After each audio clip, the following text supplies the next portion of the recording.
Hi guys! So welcome back. So in this video, i-share ko lang yung binili kong thermometer.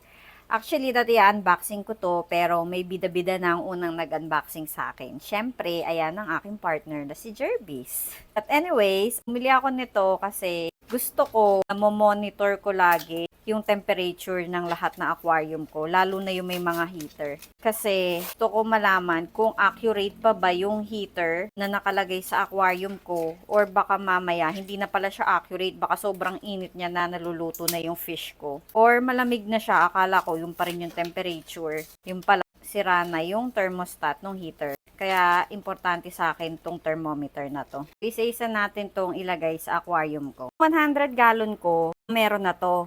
Ang wala na lang dito is yung heater. Yung heater hanggang ngayon, mag-isang buwan na hindi pa rin dumarating. Kasi sa China pa siya galing. And naka-economy pala yung shipping. Hindi ko napansin. Ito yung una nating lagyan sa mga balloon mollies and balloon swordtail. And winash ko muna to bago ilagay.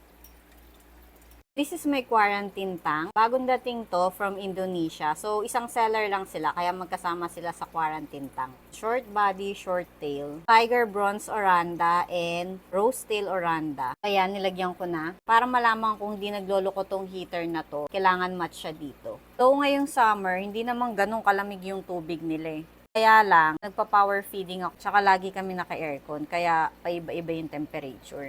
Hospital tank ko talaga to. Pero since may darating pa akong isang Randa goldfish, gagawin ko muna siyang quarantine tank. Dito nag-quarantine tank si Sunset. May heater din to. Ko pa nilalagay. Wala pa yung fish. Ayun lang yung update. Bye!